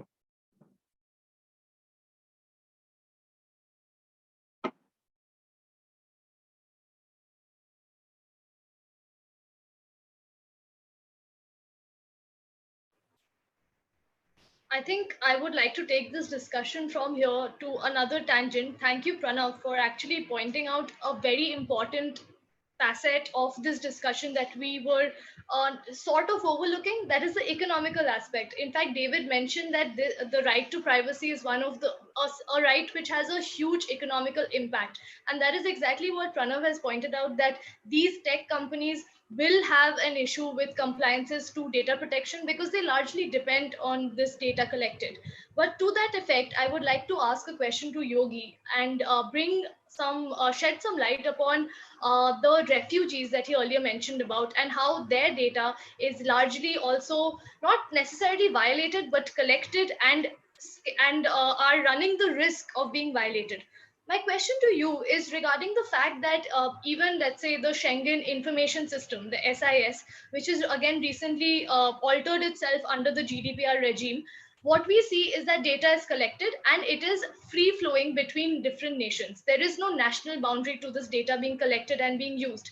So if, let's say, today I or any refugee or any migrant, any person who wishes to travel to one of the nations or under the EU, his or her information is then automatically shared through the Schengen information system to every other EU member, and all of them are GDPR compliant. But like I earlier mentioned, that not every state has the bandwidth or does not have the proper infrastructure to be GDPR compliant.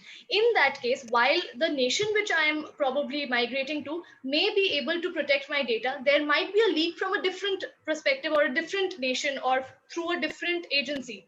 So in such a situation, who all do you hold liable, and how much power, bargaining power, does a refugee or a migrant have in such a situation? To put it simply, in my opinion, not much. They're bargaining because of the situation they're in. They're fleeing their lives from persecution, and so Europe and European countries as a prospect is a safe haven for them, and so what bargaining power do they have over their data? I don't think they have much, because if they were to refuse and to opt out of this the Schengen information system, then the consequences for them are very grave.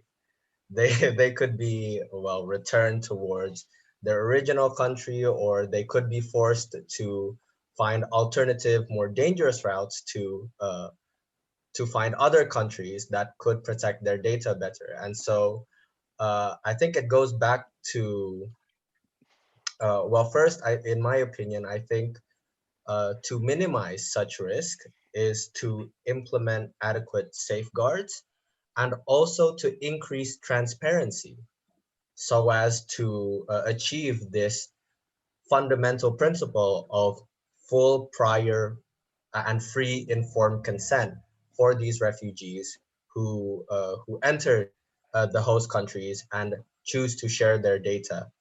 And so transparency and proportionality in not only what data is being collected, so data collected that is necessary to achieve the goal, but also uh, the use of the data itself. So what data is collected and how the data is being used. And also I think one aspect that I've found that is to be interesting from doing my research for this paper is the debate between a centralized database and a decentralized database. So the example that you mentioned, the Schengen Information System, that would be an example of a centralized database. So data collected within one place that could be accessed by these different countries. And some scholars have mentioned the vulnerabilities of this centralized database and how they create basically honeypots of sensitive data of these vulnerable populations. And what happens if these honeypots are accessed by nefarious parties who choose and who intend to do harm to these refugees and vulnerable populations. And so, yes, these centralized databases are easier to control and they are easier to maintain, but I think that if security is not maintained and if transparency is not upheld, then then the negative ramifications of these centralized databases could lead to grave violations of human rights.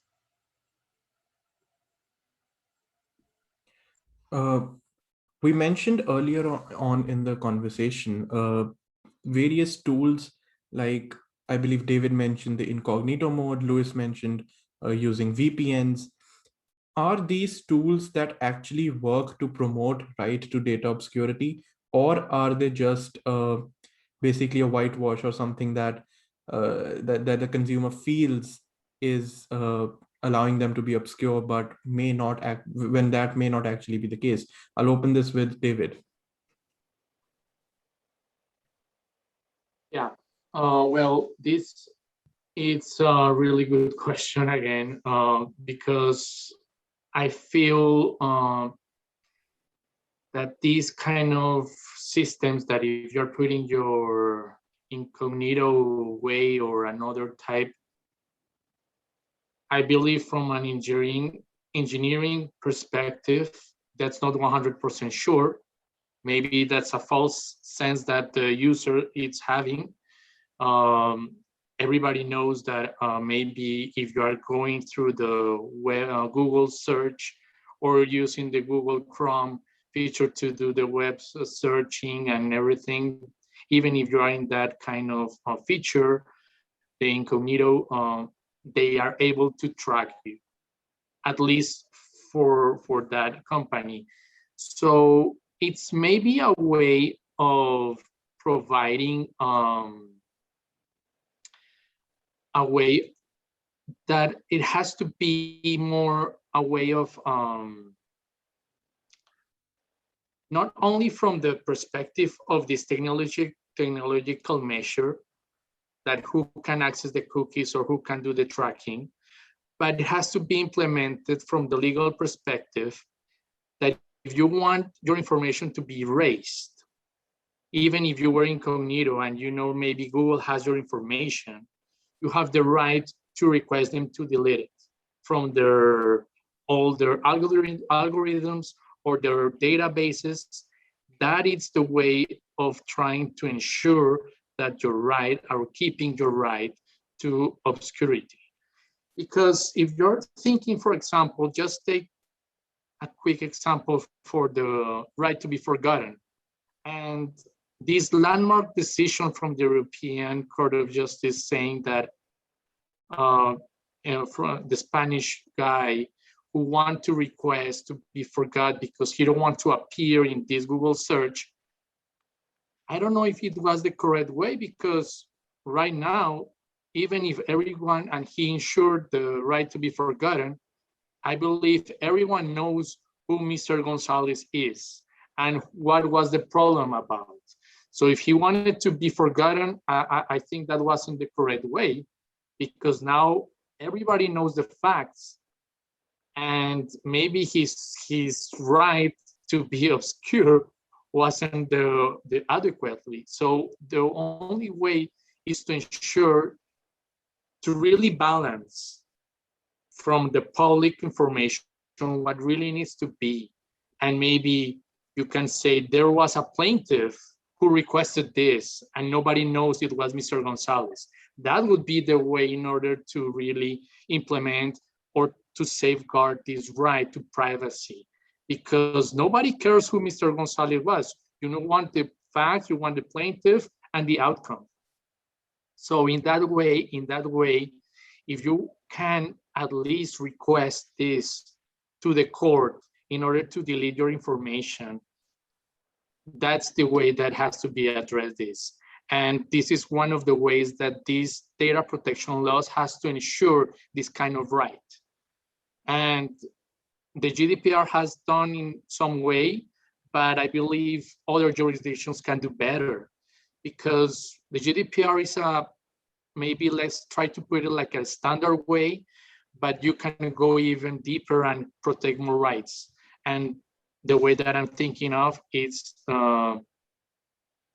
trying to give the users the power to request that, and only in exceptional circumstances you cannot request that.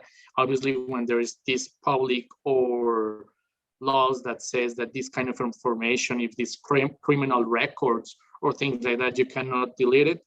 But other than that, it's your right in order to request that, even to tech companies. So that's where the right has to be in a statute, and also a way of protecting that right is to extend the territorial scope that we already have discussed that. And that would be the way in order to guarantee this right. Louis, I saw you nodding. What are your opinions on this? Well, to be perfectly honest, I completely agree with David. I feel using VPNs and incognito mode on web browsers, it doesn't take away from the fact that your information is still available to tech companies. And also, in regards to the Google v. Spain decision, I also agree that it was a controversial decision and rather counterproductive when it comes to the privacy of Mr. Gonzalez, as he is now very well known in the legal community. So it is very counterproductive, and I suppose it would, if you think about it, a bit of a necessary sacrifice, I suppose, in the sense that it has brought the issue into light more. I think I necessarily hadn't really heard of the right to obscurity until I came across the Google v. Spain decision. So I do feel like it was controversial in the sense it was counterproductive, and the actual decision in itself was found by a lot of people controversial, because who's to decide what is and what isn't used, and what extent can criminality determine the right to obscurity? Is it shoplifting? Is it murder, or was it, the case of Mr. Gonzalez and what he done? So I agree with David. Yogi, you mentioned how using WhatsApp was technically a choice, but really not a choice for you. It was actually the same for me. And so in backdrop of that conversation and those comments that you made, do you think using secondary means for obscurity like VPN and incognito mode would be useful for people like us? Not really, because I do know how those VPNs and I understand how incognitos and VPNs can also limit the usability of these apps. So, VPNs either from slowing your internet connection down, or even, some apps disallowing you to use their services if they can detect that you're using a VPN. And so I have to agree with David and Louis to say that it is not an effective solution to achieving this right to obscurity. And I know throughout this panel discussion, I think my sentiment has been a bit pessimistic and cynic in a sense of, the users really have no power, but I would love to be proven wrong. And I do believe that, discussions like this to raise awareness of this right to obscurity, and I do believe that governments and even the big tech companies themselves are taking positive steps in order to enact changes and to give users this sense of security over their own personal data. I think the discussion as a whole has taken a very interesting turn, but unfortunately, due to the paucity of time, I will now unfortunately have to move to my concluding remarks. And I would like to end with a question because there's still so much more that I want to gather from the esteemed panelists. And hence, I would like to trace down the entire 1 hour conversation that we've had. And the point that has been continuously harping through all the speeches is that to what extent do we define right to privacy and right to obscurity under the label of right to privacy? In the latter part of today's discussion, we realized or we came to the conclusion that right to obscurity is highly subjective. It depends on a case-to-case basis. Right to privacy on the similarly is largely dependent on the courts and how they give their judgments. So my question to all the panelist members on as a concluding remark would be the scope of right to privacy and where does right to obscurity lie within this scope? Because early on, David mentioned, and rightly so, that we need to bring in legislations and we need to cut down on how much power we are giving to the courts to determine the definition of right to privacy. Or rather, a number of cases are not even reaching the courts. So in these situations, we do not have justice being served in cases of breach of privacy. We do not have criminality pegged on a particular person, or we do not have liability which is being directed to a particular person who's breaching the data. So then my question is that can we then define or can we extend the scope of obscurity, right to obscurity, in a case-to-case basis? Can we choose to analyze the situation and not just put it down in black and white through legislations as to what is obscurity and what is not obscurity, what is right to privacy and what is not right to privacy, in which instances we can use right to privacy? Because in my opinion, right to privacy is still not an absolute right. It cannot be used at all instances. There are exceptions to right to privacy. So how do we tackle with this pressing issue of right to privacy not being an absolute right, although it is a recognized fundamental right in most cases? I would like to start with Lewis. I think it's an incredibly difficult question, to be perfectly honest. I suppose when it comes to not putting it down in black and white, the only thing I could see would be a sort of international obscurity center that would deal with issues to do with the right to be forgotten, case by case, much like the ICC, I suppose, deals with international criminal law. That's the only thing I could see, but I know that in itself would present a lot of issues regarding the jurisdiction, from what country the right is coming from, to what could perceive to be incredibly difficult and moral decisions, because again, who would be qualified enough to actually determine what level of criminality can be hidden, or maybe it would be an easy decision if it were sensitive information, then it's pretty evident that information shouldn't be there. But I reckon most of the cases would be to do with, say, newspaper articles that were from ages ago, whether or not they should be up, and that just presents a massive issue as to why it shouldn't, or I suppose why it should be in black and white, and and how companies should, I suppose, coincide with the legislation. So yeah, that would be my answer there. So thank you for the question.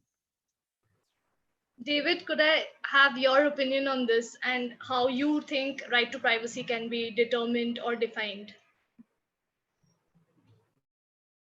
Yeah, the right to privacy, well, normally it's has been defined by international legal instruments. And as you mentioned, this is not an absolute right. It has its exceptions. And especially dealing with personal data, one of the classifications that are dealing is to establish the different kind of personal data. So obviously one of that categories, it's the sensitive personal data. And that's where all legal regimes has to establish, or legislators, what is sensitive for each member state. Here in the US, where there are different states and everyone has its own regulation, I want to mention, for example, the Biometric Information Privacy Act in Illinois, and now the new also the Privacy Act in California, where they start, or they mention in their statute what is sensitive. For example, this facial recognition, where Facebook has been triggered with this legal provision and has settled a high kind of money of $500 million to all Chicago Facebook users.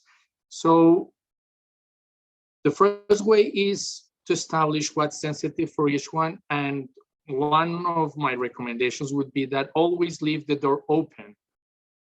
Because if you do a close classification, you don't know what the future will come. And obviously this kind of legal process takes time.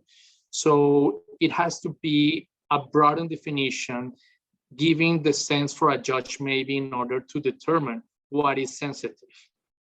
What can be sensitive? If they can profile you with your political or your religion preference, and all these kind of sensitive information that we know through history that they can really be harmful for a person and against the freedom of speech, that has to be considered sensitive. Obviously, all medical information for the person and everything, that also has to be sensitive information. So this kind of information obviously has to come up with each community, but also there has to be a proportionality. So whenever the exception wants to apply, the balance test has to come, either the balancing has to go more towards the privacy. In only very exceptional cases, it has to go through the other part, through the public interest. I don't know, for this kind, we know, for example, if you go to a lab test and your VIH test, you know that will become public, you know, the result. And there was also, I want to mention, finishing saying about this question that came up, maybe like what happens to the right obscurity if people can upload again the information. So that's a way that if you have the power to request the deletion, the erasure of that information, and someone upload again that information, you still have the power to request harmful or damages. And in that way, I believe a lot of people will stop doing that, of sharing or uploading content that they know they can be sued for. So obviously that goes up to the kind of sanctions and decisions and damages that case law can bring up. So I believe that's the way I can address the question that you're posing about this privacy, interest, and proportionality. Thank you, David. You answered one of the audience questions there. For the audience, I'll mention that there was a question with respect to protecting the right to obscurity and privacy practically when the content can be re-uploaded. As David mentioned, that is his opinion and his answer with respect to this question raised by the audience. There is another question of the audience, which will be the last one we take. Yogi, you seem to be particularly popular with the audience. You have been asked for by name. You mentioned that Facebook would not be affected by a hefty fine because of how the sheer amount of revenue that it earns and its financial capabilities. The question is, what do you think could be the alternative liabilities that can be imposed for regulating big tech like Facebook? And before I throw the question to you, if I may make a quick point, while researching for this panel, I came across the mechanism that the European Union has in the GDPR for addressing issues like this. To impose fines on companies for data breaches, the EU has said that you have to pay a fine of, I believe it's 20 million euros or 4% of your revenue, whichever is higher. And so for companies like Facebook, 4% of their revenue would be, of course, much higher than 20 million euros. And so that is one mechanism that they have put out to prevent a single amount of penalties being imposed on tech companies that may have vastly different revenues. But the audience doesn't want to know that's from me. They want Yogi. So Yogi, your answer to this. Yes, thank you very much for the, that is a great question. And I do think the answer provided by Vikrant is a really helpful alternative to those measly fines. But I think another alternative could be the cessation of operations until compliance has been achieved. This has been implemented, if I'm not mistaken. India sought to ban TikTok from operating within its jurisdiction. Even Trump tried to ban TikTok in the US, which did not go through. But I agree that cessation of operations until compliance has been met could be a good alternative as a sanction, and even going so far as to enact criminal liability. I mean, in Indonesia, just to provide an example, there is a proposed data protection legislation, and a section of the legislation does provide for criminal sanctions for breaches of personal data. And so I think, along with Vikrant's input, cessation of operations until compliance, and even going so far as criminal liability could prove as helpful alternatives. Thank you. Thank you, Yogi. Thank you to all the panelists. I believe we will wrap it up here. I'll just summarize the discussion we had before moving on. I believe this was a very, very interesting and fruitful conversation. There were so many different opinions. The fact that all of our panelists are from the four corners of the world brought about a very, very unique perspective to the conversation. David, with his experience, mentioned a lot of the technical aspects of data protection required and the problems and their possible solutions to the pertinent data privacy issues that we have, especially with respect to right to obscurity.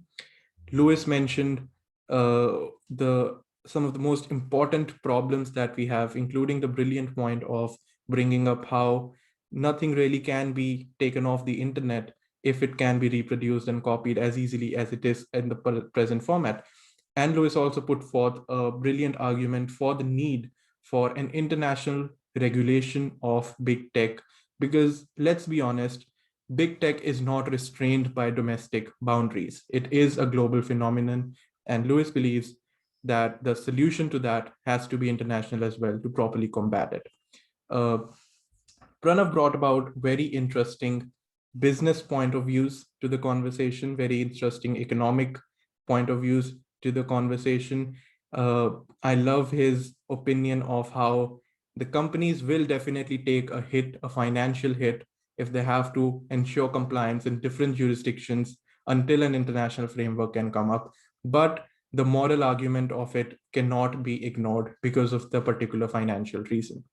And Yogi mentioned the brilliant points of how technology can be used with refugees for good and potentially for bad. He brought about various interesting points about how data breach and data privacy questions are dealt with in different jurisdictions around the world, from Southeast Asia to Europe, and some, I would call them jokingly, some potentially radical ideas about how big tech can be controlled through various measures like sanctions and the format of those sanctions. Like Shanika and Yogi both mentioned, fixing criminal liability upon someone, because I thought that was a brilliant point raised by Shanika, and I wish we could explore that more in detail. The problem of not being able to fix liability on an individual or a group of individuals, rather than the big tech as an abstract concept as a whole. That is the entire the entire beginning of where international criminal law came from, to fix responsibility finally. And I believe there's still some time before we can fix individual liabilities for rights like right to privacy and right to obscurity. So all in all, a brilliant discussion. It was extremely fun to moderate. It was extremely informative. I take back a lot from it. I hope the audience does too. And on that note, I now call Ishita, the representative of the Conclave Committee, to give the vote of thanks. Thank you so much, Vikrant. A very famous proverb very rightly says that necessity is the mother of all invention. And it basically means that the driving force behind any kind of invention or innovation is a need. So, in these testing times, we felt that our undying need, our insatiable thirst, or our quest for knowledge should never die. And it was for this very reason that even with the surge in cases amid the galloping COVID-19 situation in India, we were compelled to step out of our comfort zones and organize this one of a kind global student conclave, because we wanted to increase our repertoire of knowledge, and through a discussion by between students that come from all parts of the globe. And this certainly would not have been possible without the unconditional support and the much needed fillip that was provided by our Dean and Director, Dr. Shashikala Gurpur ma'am. Thank you, ma'am, for conceptualizing this idea and of creating this new avatar of Conclave, as you had mentioned. I would also like to thank our deputy directors, Professor Kshitij Naikade sir and Dr. Bindu Roner ma'am, for always encouraging us at every step of the way. Post that, I would like to humbly thank the panelists for coming up with this discussion, and the moderators, both Shanika and Vikrant, for your valuable contribution to this debate. Definitely, you have raised certain extremely innovative points and have brought a lot of issues to the forefront that has given us a lot of food for thought to think about our right to obscurity, right to privacy, and their intersection with different technologies today, and the different how the big tech companies today are, regulating our right in essence, along with the compliance mechanisms. In addition to that, I would like to extend a heartfelt gratitude to our faculty, Aghav sir, Virender sir, Sujata ma'am, Rupal ma'am, and Menka ma'am for their guidance. Lastly, I would like to thank all our committee volunteers on behalf of the core committee of Conclave, because they have been the backbone and the pillar for organizing this event. And I would also like to thank all the other committees, such as the PR website and media committee, the tech committee, Proco, QC, and marketing for their assistance throughout the way. Thank you so much, everyone, and thank you to the entire audience for attending this Global Student Conclave. And I wish that all of you are doing safe and well. Thank you so much.